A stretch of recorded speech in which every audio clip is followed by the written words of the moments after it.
রান্নাঘরে রেখার চ্যানেলে সবাইকে স্বাগত জানিয়ে আবারও একটা দারুণ স্বাদের রেসিপি নিয়ে চলে এলাম।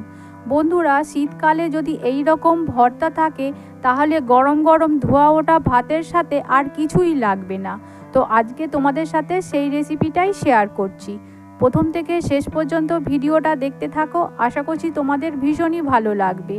তো চলো বন্ধুরা, আর বেশি দেরি না করে রেসিপিটা শুরু করা যাক। এই রেসিপিটা বানানোর জন্য লাগছে পেঁয়াজ কলি। তো আমি এখানে 150 থেকে 200 গ্রাম পেঁয়াজ কলি নিয়েছি। আর তোমরা যদি বেশি বানাতে চাও তো পেঁয়াজ কলির পরিমাণটা বাড়িয়ে দিতে পারো। তো এবারে আমি পেঁয়াজ কলিগুলোকে একসঙ্গে ধরে একটু ছোট ছোট লম্বা লম্বা করে কেটে নেব।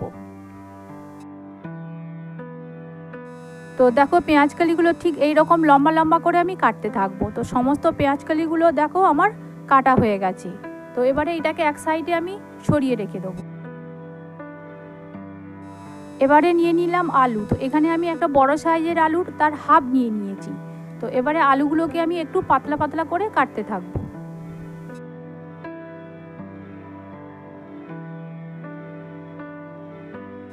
তো দেখো, সমস্ত আলুগুলোকে আমি পাতলা পাতলা করে কেটে নিলাম। তো কেটে নেওয়ার পর এটাকে এবারে এক সাইডে সরিয়ে রেখে দেবো। তো এবারে একটা নিয়ে নিলাম মিডিয়াম সাইজের টমেটো। তো টমেটোটাকেও আমি কেটে নিলাম। তো টমেটোটা কেটে নেওয়ার পর এবারে আমি নিয়ে নিলাম দুটো মিডিয়াম সাইজের পেঁয়াজ। তো প্রথমের একটা পেঁয়াজকে আমি একটু মোটা করে কেটে নেবো।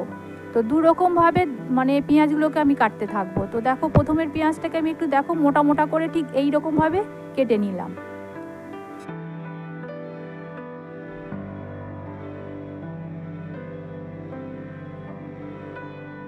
তো দেখো, একটু বড় সাইজ করে পেঁয়াজগুলোকে আমি কেটে রেখে দিলাম।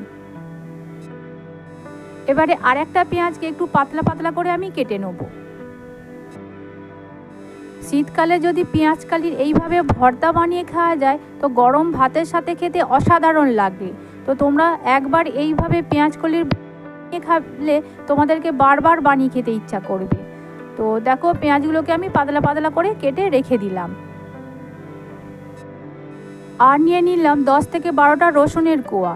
তো এদিকে গ্যাসটাকে অন করে কড়াই বসিয়ে দিলাম। আর কড়াইয়ের মধ্যে দিয়ে দিলাম আগে থেকে কেটে রাখা পেঁয়াজ কলিগুলো। তো অল্প জল দিয়ে আমি এখানে পেঁয়াজ কলিগুলোকে সেদ্ধ করে নেবো। তো ঢাকনা দিয়ে ঢেকে 5 থেকে 10 মিনিট গ্যাসটাকে মিডিয়াম করে আমি সেদ্ধ করে নেবো। তো 10 মিনিট বাদে আমি ঢাকনাটা খুলে দেখে নেবো। দেখো, জলটা একদম প্রায় শুকনো হয়ে গেছে। আর এটা খুব বেশি সেদ্ধ করার দরকার নেই, 50% মতো সেদ্ধ হয়ে গেলেই এটাকে আমি একটা পাত্রের মধ্যে তুলে নিলাম। তো পেঁয়াজ কলিগুলোকে তুলে নেওয়ার পর এবারে ওই একই কড়াইয়ের মধ্যে 3টে শুকনো লঙ্কাকে আমি ভেজে নেবো। তো আমি এখানে তেল দিয়ে ভাজবো না, শুকনো খড়াই ভাজবো। তো দেখো, শুকনো লঙ্কাগুলো আমার ভাজা হয়ে গেছে। তো এবারে একটা প্লেটের মধ্যে তুলে রেখে দিলাম। তো এর মধ্যে নুন দিয়ে এটাকে আমি মেখে রেখে দেবো।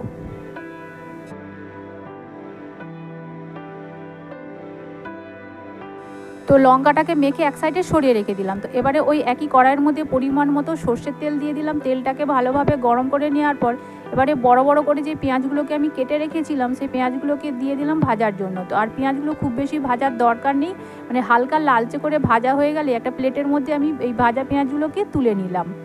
তো পেঁয়াজ ভাজাগুলোকে তুলে নেওয়ার পর এবারে আরও আমি 1 চামচের মতো তেল দিয়ে আগে থেকে যে পেঁয়াজ কলিগুলোকে আমি ভাপিয়ে রেখেছিলাম সেই সমস্ত পেঁয়াজ কলিগুলোকে দিয়ে দিলাম। দিয়ে দেওয়ার পর নাড়াচাড়া করে এটাকে আমি ভাজতে থাকবো। আর গ্যাসটাকে মিডিয়াম করে পেঁয়াজ কলিগুলোকে আমি ভেজে নিলাম। তো যেহেতু আমি আগে নুন দিয়ে পেঁয়াজ কলিগুলোকে সেদ্ধ করিনি, সেই জন্য এই সময় আমি নুন দিয়ে ভালোভাবে মিশিয়ে নাড়াচাড়া করে হালকা করে ভেজে একটা প্লেটের মধ্যে তুলে নিলাম।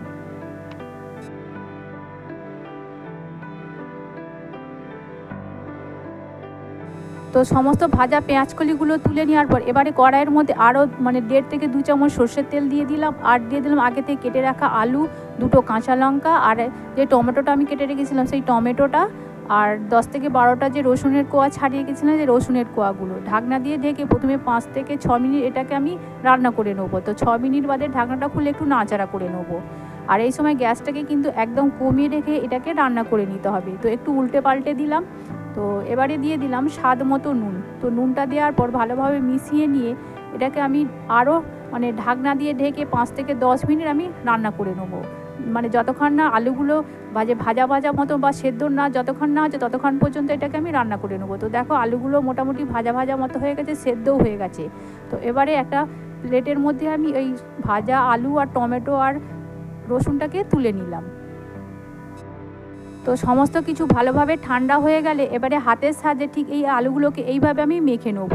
তো প্রথমে আমি আলুগুলোকে মেখে নিলাম, তারপরে কাঁচা লঙ্কা টমেটোটাকেও ওই আলুর মধ্যে ভালোভাবে মেখে নিয়ে মানে মিশিয়ে নিতে হবে।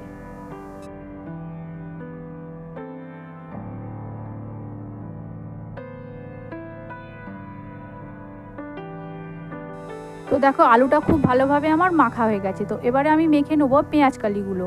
তো এটাকে হাতের সাহায্যে একটু চেপে চেপে মেখে নিতে হবে।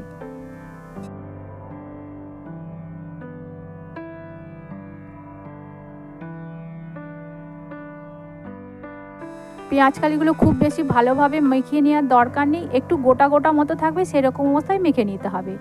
তো এবারে নিয়ে নিলাম আগে থেকে ভেজে রাখা পেঁয়াজ, আর যে কাঁচা পেঁয়াজটা আমি মিহি করে কুচিয়ে রেখেছিলাম সেই কাঁচা পেঁয়াজটা নিয়ে নিলাম, তার মধ্যে দিয়ে দিলাম স্বাদ মতো নুন আর অল্প একটু কাঁচা সর্ষের তেল। আর নিয়ে নিলাম আগে থেকে মানে যে লঙ্কাটা আমি ভেজে রেখেছিলাম সেই ভাজা লঙ্কাটা দিয়ে দিলাম। সমস্ত কিছু কাঁচা পেঁয়াজের সাথে প্রথমে ভালোভাবে মেখে নেওয়ার পর এবারে আলু আর পেঁয়াজ কালিগুলো ভালোভাবে মিশিয়ে এটাকে মেখে নিতে হবে। আর তোমরা চাইলে এটা কড়াইয়ের মধ্যে দিয়েও নাড়াচাড়া করে মানে রান্না করে খেতে পারো। তো এবারে দিয়ে দিলাম কিছুটা কুচনো ধনেপাতা। তো ধনেপাতাটা দেওয়ার পর ভালোভাবে মিশিয়ে নিলাম। তো এটা এত সুন্দর লাগে গরম ভাতের সাথে, তো তোমরা একবার না করে খেলে বুঝতেই পারবে না। আর এইভাবেই রেডি হয়ে গেল পেঁয়াজ কালির ভর্তা। তো এই রেসিপিটা তোমাদের যদি ভালো লেগে থাকে প্লিজ তোমরা একটা লাইক করে দিও, শেয়ার করে দিও আর কমেন্ট করে জানিও যে আমার রেসিপিটা তোমাদের কেমন লেগেছে। যারা এখনও পর্যন্ত আমার চ্যানেলটিকে সাবস্ক্রাইব করোনি প্লিজ তারা আমার চ্যানেলটিকে সাবস্ক্রাইব করে দিও। আর তোমরা ভালো থেকো, সুস্থ থেকো। ধন্যবাদ।